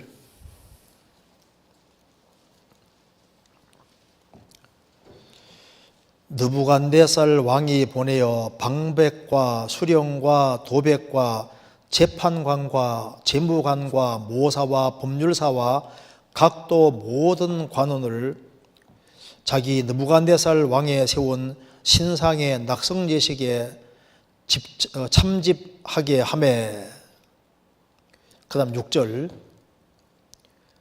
누구든지 엎드려 절하지 아니하는 자는 즉시 극렬히 사는 풀무에 던져넣으리라 하매.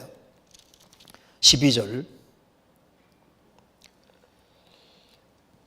이제 몇 사람, 유다 사람 사드락, 메삭, 아벤노고는 왕이 세워 바벨론 도를 다스리게 하신 자의 언을 왕이여 이 사람들이 왕을 높이지 아니하며 왕의 신들을 섬기지 아니하며 왕이 세우신 금 신상에 절하지 아니하나이다. 이 말씀에서 이때 다니엘은 왜 기록되지 않았을까 의문이 듭니다. 물론 다니엘도 금 신상에 절하지 않았을 것 같은데 왜 다니엘을 참수하지 않았을까요? 두라 평원에 아주 큰 금신상을 세워놓고 모든 대신들은 다 절하라 그렇게 했는데 사드락, 메삭, 아벳노고가 절 안 해서 풀무불에 들어갔다가 나오지 않습니까? 들어갔는데 이때 다니엘도 분명히 절 안 했을 텐데 왜 다니엘은 저렇게 빠져 있느냐 하는 질문입니다. 왜 그랬을까요? 저도 궁금해요. 성경에 이제 자세하게 기록은 안 해놨는데 여기에 그 2장 49절에 보시면은 왕이 또 다니엘의 청구대로 사드락과 메삭과 아벳노고를 세워 바벨론 도의 일을 다스리게 하였고 다니엘은 왕궁에 있었더라. 다니엘은 왕궁에서 아주 중요한 일을 하고 있었습니다. 그런데 이거 세운 것은 두라 평지에다가 이렇게 세웠고 느부갓네살 왕이 보내어서 이제 왕궁에 있지 아니하고 이제 전국이 워낙 크니까 지방에 있는 모든 그 방백들 이런 사람들을 불러서 낙성식에 참여하게 해서 절을 하게 했던 것 같아요. 그래서 제가 좀 찾아보니까 여기에 2절에 방백, 수령, 도백 뭐 이런 사람들이 지방 행정장관이었을 거라고 얘기를 하거든요. 그러니까 이제 두라 평원에다가 이렇게 세워놓고 그 지역을 관장하고 다스리는 사람들 그런 사람들을 다 와서 절하게 만들었기 때문에 사드락, 메삭, 아벳노고도 지방도를 다스리고 있었으니까 이제 절을 하지 않았고 다니엘은 왕궁에 있었기 때문에 낙성식에 참여하지 아니하고 그 왕궁에 따로 있었기 때문에 이제 여기에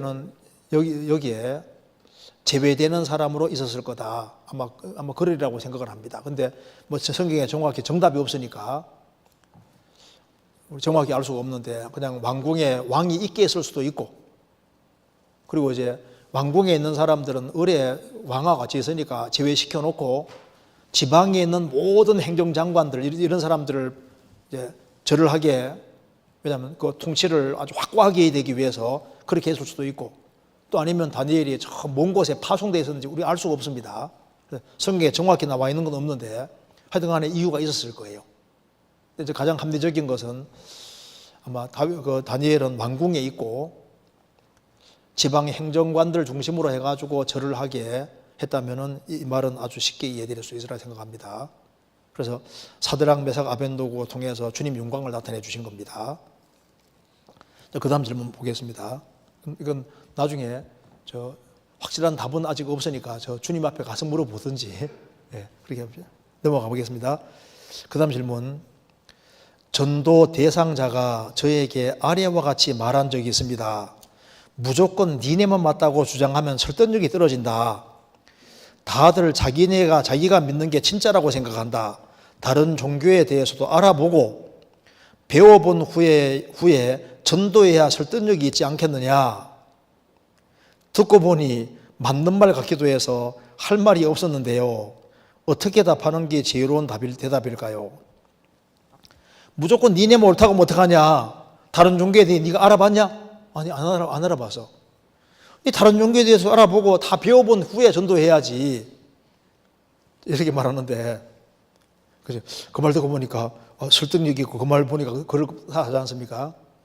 그런데 뭐 사람이 뭐 천년 만년 산다면은 모르는데 지금 시간은 짧고 그리고 지금 사람이 딱 죽음 건너가면 그대로 멸망의 상황이 있는데 이것저것 다 다른 종교 다 배워본 이후에 전도에 설득력이 있지 않겠느냐. 물론 다른 종교에 대해서 알아보고 배워온 후에 전도를 하면 설득이 있을 수도 있죠. 그런데 저도 다른 걸 다 알아보고 배워보다가 또 이상하게 될 수도 있거든요. 먼저 성경을 찾아보시겠습니다. 잠언 19장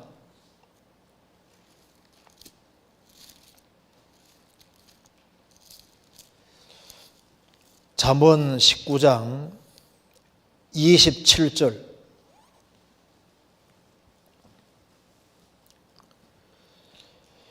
내 아들아, 지식의 말씀에서 떠나게 하는 교훈을 듣지 말지니라. 지식의 말씀에서 떠나게 하는 잘못된 교훈을 듣지 말아라. 디모데전서 6장 20절 21절에서는 거짓 될 걷는 지식에 망령되고 허한 말과 변론을 피하라. 이것을 좇는 사람들이서 믿음에서 벗어났느니라. 우리는 일단 기록된 말씀밖에 넘어가지 말아야 됩니다. 자, 그런데 사람들은 누구든지 자기 기준 삼아 다 자기 옳다고 하는데 인간 자신을 기준 삼아서는요, 정답을 사실 내릴 수가 없어요. 저도 구원받기 전에 사람들이 왜 종교를 왜 믿는지 자체가 이해가 안 되더라고요. 저는 서양하면 서자 듣기도 싫어했거든요. 내가 동양 사람인데 내가 왜 서학을 배우고 서양 말만 들어도 저도 편견에 있었습니다. 아니 고리타분하게 나는 오로지 동양 사람이라 동양 이렇게만 생각했거든요. 근데 구원받고 나니까 눈이 트여서 그게 아니더라니까요. 그래서 먼저는 일단 인간의 잣대 자체가 연약하잖아요. 그래서 자기가 기준 삼아서 종교를 파헤친다고 해서 정답 못 얻을 수 있는 것이 아니기 때문에 진정으로 거듭나기 전까지는 뭐가 뭔지를 알 수가 없는 거예요. 그래서 먼저는 거듭나는 것이 선행인 겁니다. 성경 고린도전서 1장 찾겠습니다.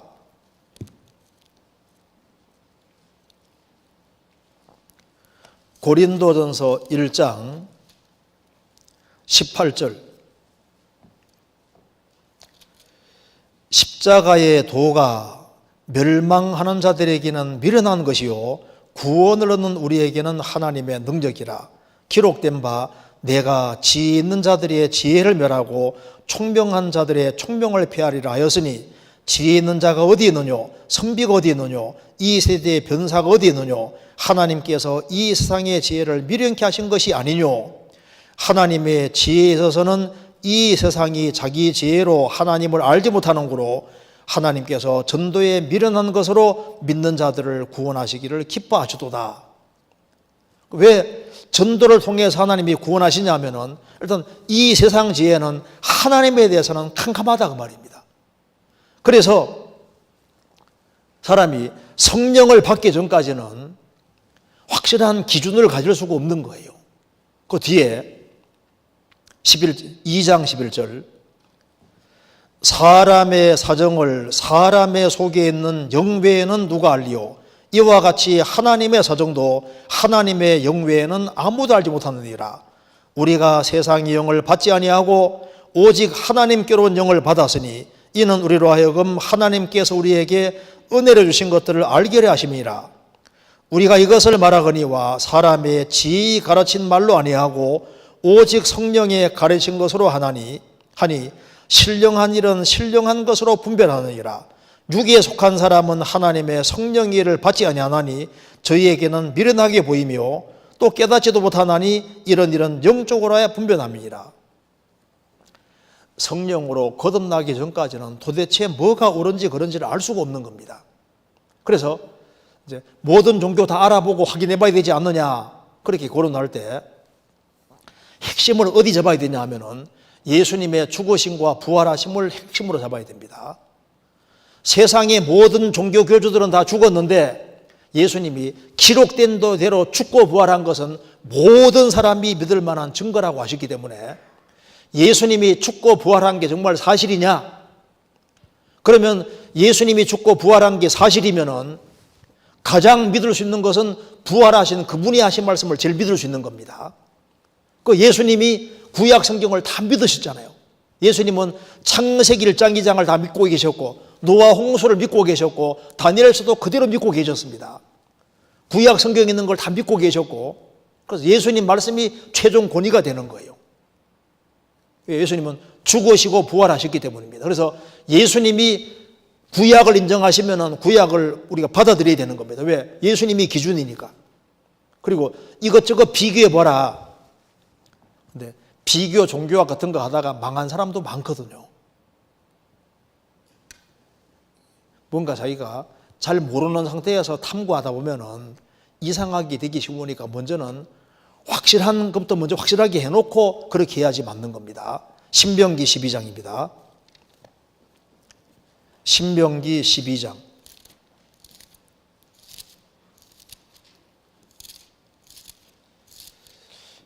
12장 30절.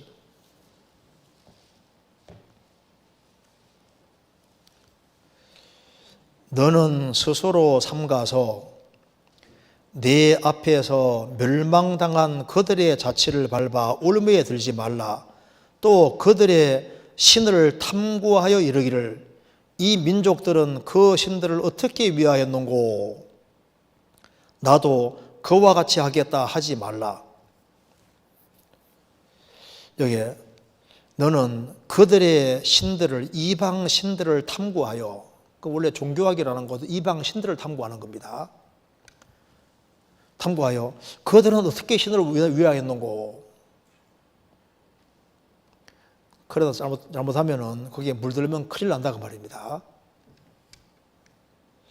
근데 이제 우리가 그 불신자들하고 대화할 때 그 제일 좋은 것 중에 하나가 그럼 다른 신들이 일단 내게 해주는 게 없어요. 그죠? 왜 나는 뭐 철학자 누구누구 존중한다고 뭐 철학자들을 뭐 존중해도 뭐 그들이 내게 뭐 해주는 게 없잖아요. 이방 신들도 뭘 요구는 해도 뭐 해주는 게 없거든. 근데 유일하게 성경에 나와 있는 하나님은 사람이 되셔서 나 대신 피를 흘려주시고 죽으시고 내 죄값을 다 지불해 주시고 나를 절대로 사랑하셨으니까 내게 해준 것이잖아요. 그리고 신구약 성경은 약속입니다. 내가 이렇게 해주겠다 약속을 주셨는데 말로만 아니라 죽으시고 부활하심으로 확실히 입증해 주신 겁니다. 그래서 그 성경을 제대로 읽고 다른 것과 비교해야 되는데 일단 거듭나야 됩니다. 거듭나지 아니하면은 일단 판단할 수 있는 힘이 없어요. 우찌무라 간조가 쓴 구한옥이라는 책을 보시면은 우찌무라 간조가 인생 문제 풀어보려고 막 책도 많이 읽고 종교도 섭렵하고 했지만은 인생 문제 못 풀었잖아요. 나중에 그리스도 앞에 와서 풀었습니다. 다이렉트로 직접 주님께 직접 가는 게 현명한 거예요. 다른 데를 우회해서 가려고 그러면 세월만 걸리고 잘못하면 못 들어올 수도 있습니다. 마가복음 6장에 혈류증 앓는 여자가 12년 동안 이 혈류증 이 병을 고치기 위해서 많은 의사들에게 많은 괴로움을 받았습니다. 있는 것도 다 허비하고 더 중화했던 차에 더 중해져서 나중에 그리스도께 오지 않습니까? 돈 다 털어먹고 올 것이 아니라 다이렉트로 직접 오는 게 잘하는 거라고. 그래서 이것저것 막 다 확인하고 알아보고 이제 그렇게 해서 물론 할 수도 있지만은 잘못하면 역작용이 날 수도 있는 겁니다. 그래서 내가 신앙이 아주 확실해지고 나면은 다른 종교에 대해서도 일단 장단점을 잘 알아서 설명해 줄 수도 있잖아요. 근데 그걸 또 다 알아야만 설명해 줄 수 있는 건 아닙니다. 사람이 정답을 확실하게 얘기해도 얼마든지 할 수 있습니다. 내가 이 약 먹고 고침 받았을 때 이 약이 좋다고 선전할 수 있잖아요. 근데 다른 약 먹어봤냐? 나 안 먹어봤는데 이거 확실해. 다른 약 안 먹어보고 왜 이것만 먹어보냐? 다른 약 먹다가 잘못하면 쥐약 먹을 수도 있습니다. 그러잖아요. 그래서 우리가 이제 다른 종교에 대해서 다 알고 물론 그렇게 해서 전도할 수도 있지만은 그렇게 안 하고도 전도할 수 있습니다. 한 사람이 구원받고 그리스도를 따르고 희생적으로 살고 은행에 모범을 보이고 하면은 그것이 편지 역할을 해서 주변 사람들이 오히려 반박할 수 없는 그런 게 될 수 있습니다. 삶의 변화가 확실한 증거가 될 수 있거든요. 내가 원래 이런 사람이었는데 이렇게 바뀌지 않았냐? 너도 들어봐라. 이렇게 말하는 건 더 힘이 될 수도 있는 거예요.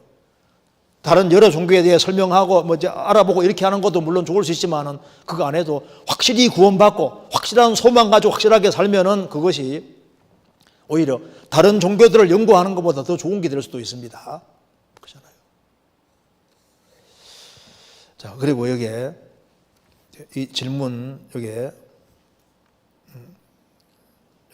이 질문까지만 잠깐 보겠습니다. 여기에 하나님이 정해 놓으신 길이 있나요? 그게 아니라면 인도하심은 어떤 의미의 인도하심인가요? 또한 예비하신 것이 있고 거기로 가기를 원하는 길이 있다면 왜 이 길로 가는 게 100% 하나님 뜻이라는 확신은 주시지 않는 것일까요? 나중에 돌아봤을 때야 이걸 가르쳐 주시려고 이곳으로 인도하셨나 보다 하긴 하지만 이것도 추측일 뿐이라는 생각이 듭니다. 아니면 제가 어떻게 하는지 보기 위해서인가 하기도 합니다. 제게 필요한 설명을 부탁드립니다. 여기 먼저 하나님이 정해 놓으신 길이 있나요? 구원받은 사람에게 하나님 명하신 길이 있느냐? 틀림없이 있습니다. 시편 37편 보시겠습니다.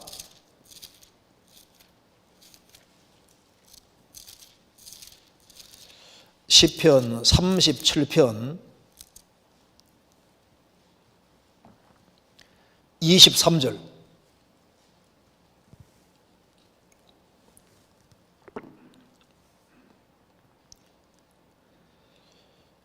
여호와께서 사람의 걸음을 정하시고 그 길을 기뻐하시나니 저는 넘어지나 아주 엎드러지지 아니함은 여호와께서 손으로 붙드심이로다.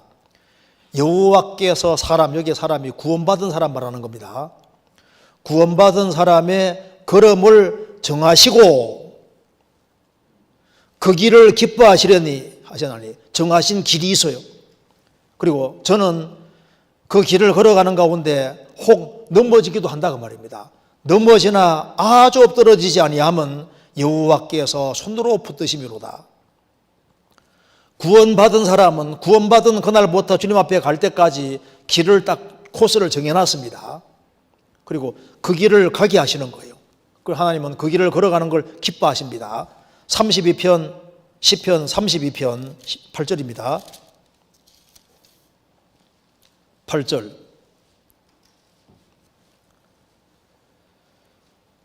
내가 너의 갈 길을 가르쳐 보이고 너를 주목하여 훈계하리로다. 너희는 무지한 말이나 노새같이 되지 말지어다. 그것들은 자갈고 올레로 단속하지 아니하면 너희에게 가까이 오지 아니하리로다. 내가 너의 갈 길을 가르쳐 보이고 그 다음에 가는지 안 가는지 주목하시고 엉뚱한 길로 가면 그게 아니라고 훈계하셔서 그 길을 가게 만드신다 그 말입니다. 그러니 너희는 무지한 말이나 노새같이 되지 마라. 무지한 말이라는 건 뭘 말하는 겁니까? 말은 빠르잖아요. 주님 뒤를 바짝 따라가야 되는데 주님이 너무 더디게 간다고 생각하니까 주님 비키시오 하고 네가 앞장서서 이렇게 막 나가지 마라 그 말입니다. 노새는 느립니다. 주님은 저만큼 가시는데 너무 뒤에 쳐져서 가지도 말고 바짝 따라가라 그 말입니다. 주님 정하신 길이 있습니다. 그래서 하나님이 정해놓으신 길이 있느냐? 있죠. 그리스도인들 각자에게 주어진 코스가 있습니다. 바울 사도는 다메섹소상에서 구원받고 그리고 이제 3차에 걸쳐 전도 여행하고 로마까지 전도하고 로마에서 참수형 당해서 죽어서 영광 돌리고 주님 앞에 가는 게 코스입니다. 베드로 사도는 유대인들을 중심으로 해서 전도하다가 거꾸로 박 죽는 게 자기 코스인 거예요. 사도 요한은 요한계시록까지 기록하고 가는 게 코스입니다.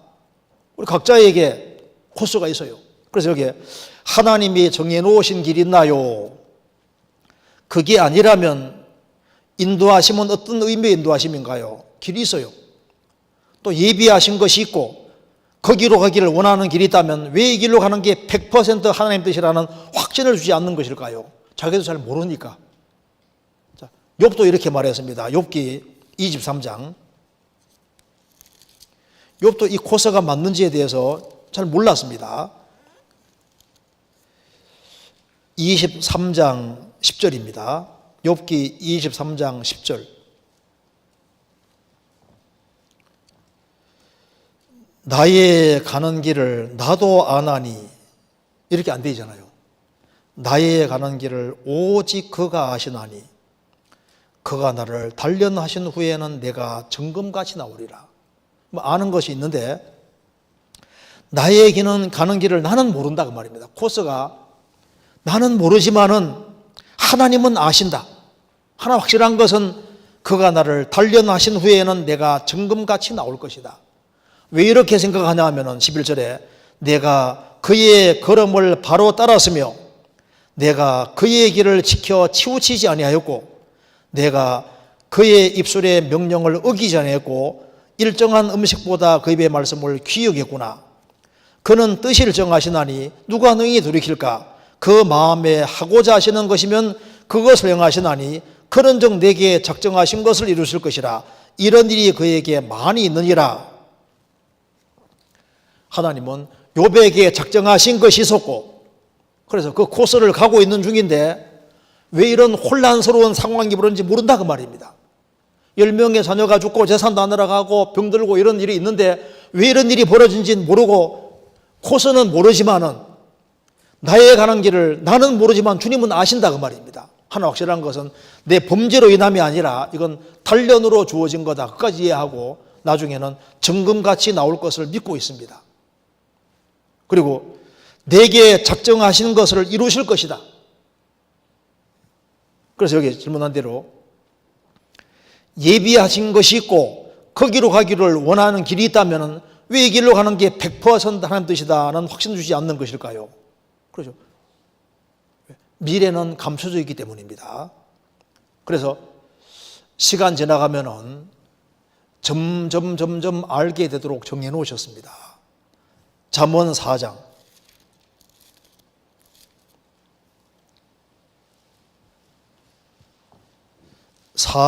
18절.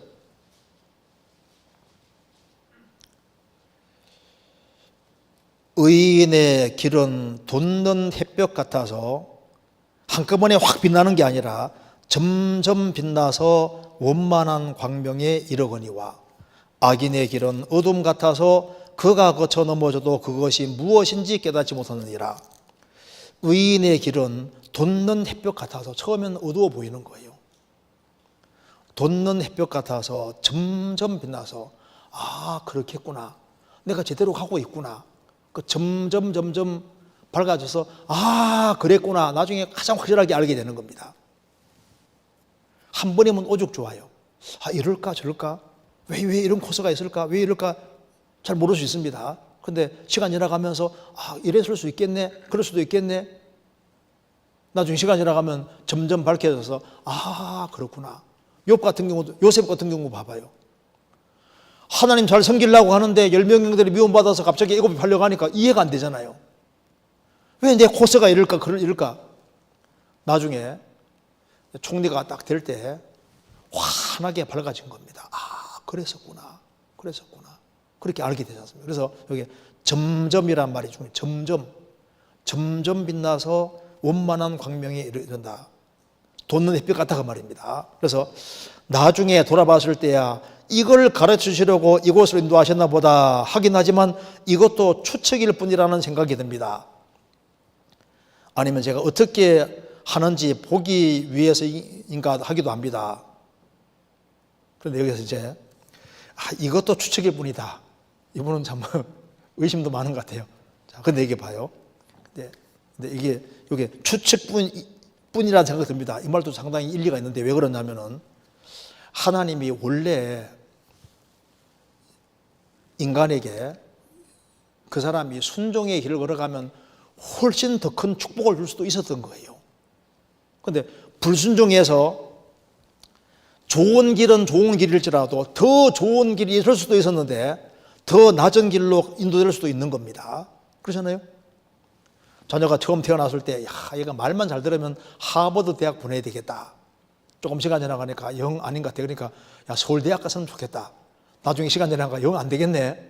아이고, 지방대학으로 갔으면 좋겠다. 나중에는, 아이고, 그냥 집안에만 사고 안 치고 집안에 있으면 좋겠다.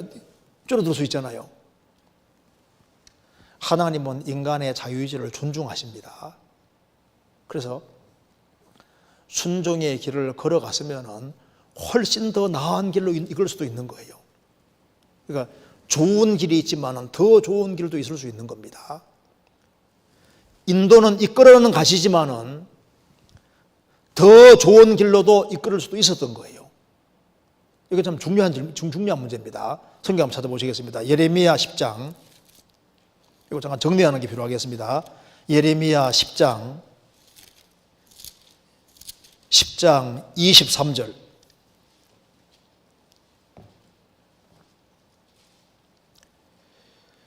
여호와여, 내가 알거니와 인생의 길이 자기에게 있지 아니하니 걸음을 지도함이 걷는 자에게 있지 아니하니이다. 여호와여, 내가 알거니와, 예레미야는 깨달은 것이 있으면 내가 알거니와 안다는 겁니다. 인생의 길이 자기에게 있지 아니하니 걸음을 지도함이 걷는 자에게 있지 아니하나이다. 하나님과 인간은 불가분의 관련이 있습니다. 하나님과 인간은 이게 떼낼 수가 없는 관계 속에 있는 거예요. 그래서 사람의 걸음이, 인생의 길이 자기에게 있지 않는다. 그래서 하나님의 인도받는 핵심 키가 뭐냐면 회개와 신앙입니다. 그래서 참으로 회개치 않는 사람, 확실한 신앙을 안 가진 사람과 회개하고 신앙을 가진 사람하고 코스가 달라지게 되는 거예요. 그래서 인생의 길은 자기에게 있지 않다. 우리는 지구상에 태어나고 싶고 태어난 게 아닙니다. 우리는 특정한 시대, 특정한 공간 안에 하나님 허락하심 속에서 태어나는 거예요. 우리의 재능이라든가 달란트라든가 모든 것 자체도 다 하나님 부여해 주신 것이고 우리는 시간과 공간, 물질 안에 갇혀 지금 살고 있는 겁니다. 우리는 제한된 정보 속에 살고 있는 겁니다. 우리가 우리 미래를 잘 모르는 상태로 걷고 있는 겁니다. 그래서 인생의 걸음이 자기에게 있느냐? 그 사람은 내가 내 인생 주관자가 내다. 천천만만의 말씀입니다. 인간은 하나님 허락하신 범위 안에서 세계 속에서 걷고 있는 거예요. 걸음을 지도함이 걷는 자에게 있지 않다. 인생은 내 원대로 되는 인생이 아니다 그 말입니다. 배후에 인간은 하나님과 관계 맺을 수밖에 없기 때문에 하나님과 항상 관련이 있는 겁니다. 잠언 16장입니다.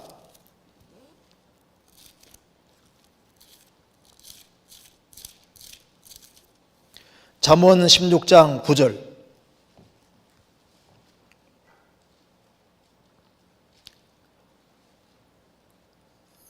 사람이 마음으로 자기의 길을 계획할지라도 그 걸음을 인도하는 자는 여호와시니라. 사람이 마음으로 자기 길을 계획할지라도 계획한 대로 안 됩니다. 왜냐하면 악한 마음을 가지고 잘못된 계획 가지고 걸어가면 길을 확 틀어버리거든요.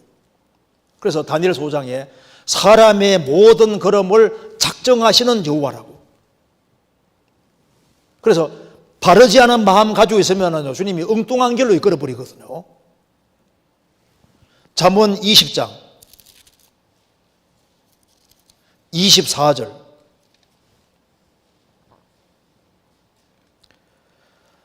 사람의 걸음은 여호와께로서 말미암나니 사람이 어찌 자기 길을 알 수 있으랴. 사람의 걸음은 여호와께로서 말미암나니 사람이 어찌 자기 길을 알 수 있으랴.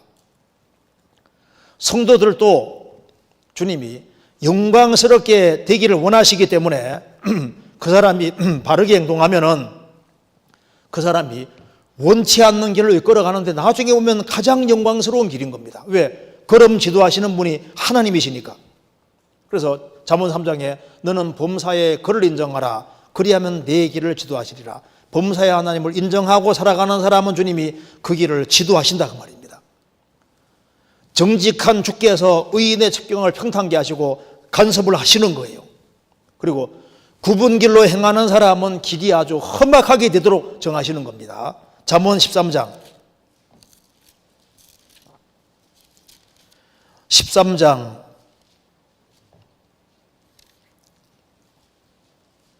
15절 선한 지혜는 은혜를 베푸나 괴사한 자의 길은 험하니라. 선한 지혜는 은혜를 베푸나 괴사한 자, 거짓이 많은 자의 길은 험하니라. 인생이 험악하게 되는 겁니다. 합당치 않게 행하는 사람은 길이 확 구부러집니다. 잠언 21장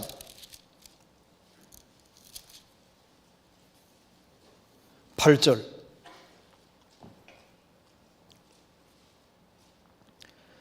죄를 크게 범한 자의 길은 심히 구부러지고 깨끗한 자의 길은 고드니라.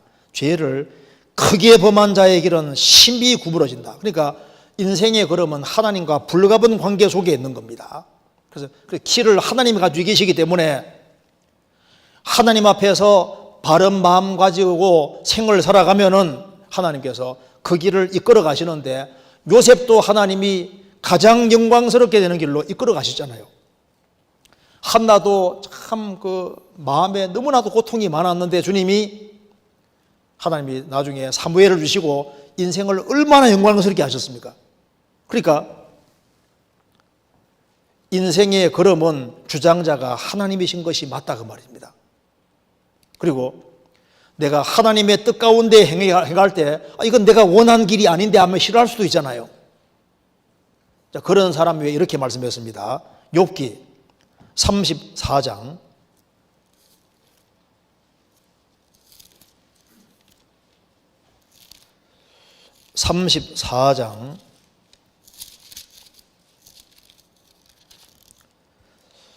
33절 하나님이 내 뜻대로 갚으셔야 하겠다고 내가 그것을 싫어하느냐? 그러면 내가 스스로 택할 것이요 내가 할 것이 아니니 너는 아는 대로 말하라. 욥은 자기 생각한 것과 전혀 다른 코스로 인도가 되니까 마음이 너무 싫어하는 마음이 있었습니다. 내가 하나님 잘 섬기고 있는데 왜 이렇게 큰 고통 당해야 되냐고. 엘리후가 말합니다. 하나님이 너의 뜻대로 안 했다고 해서 너가 싫어하느냐? 그럼 너가 너의 인생길을 택해봐. 한번 아는 게 있으면 얘기해봐. 너가 이런 일이 안 벌어지는 것이 너 인생의 최선이었겠느냐? 이런 일이 벌어진 게 최선이었겠느냐? 욥에게 이런 엄청난 일이 벌어진 것이 인생의 최선입니다. 그래서 욥기가 기록되고 욥 때문에 얼마나 많은 사람이 좋은 영향을 받고 있잖아요. 너가 원하는 대로 안 했다고 싫어하느냐? 하나님이 욥을 가장 좋은 코스로 만드신 거예요.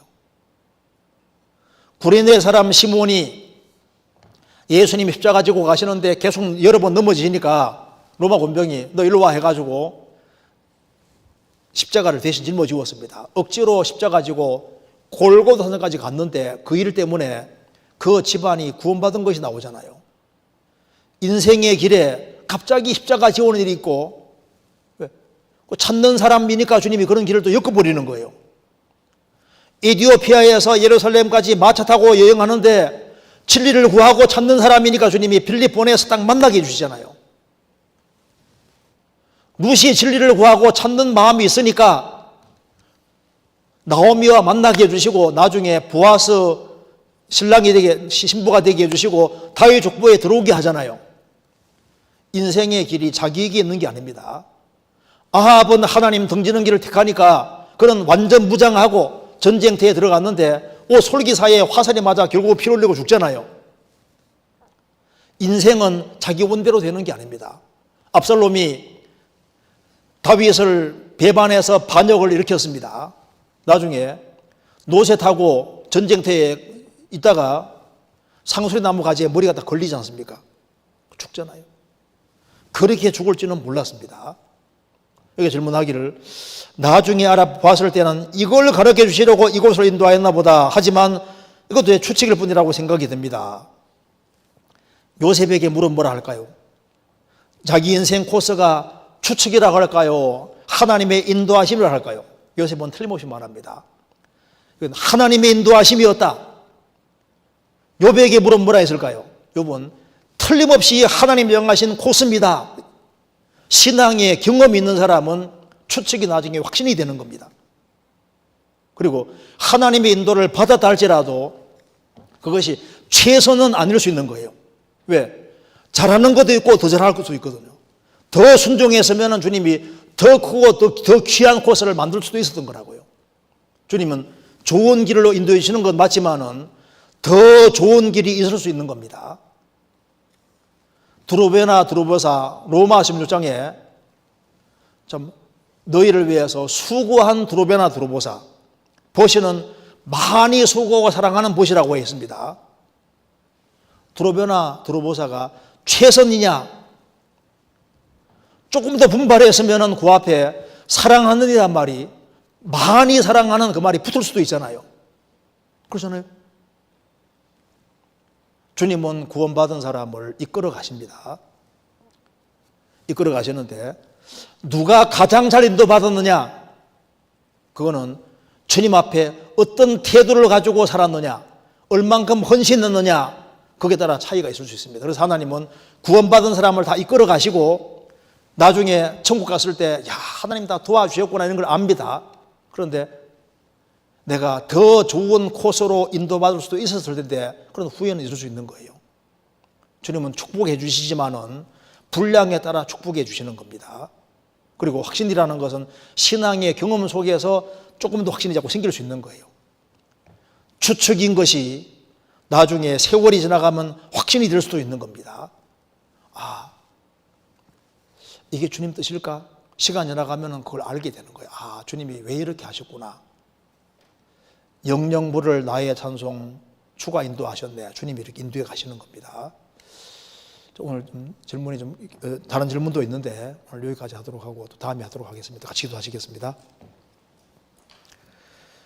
자비로우신 우리 아버지 하나님, 저희들을 주의 보배로운 피로 구원해 주신 것을 감사합니다.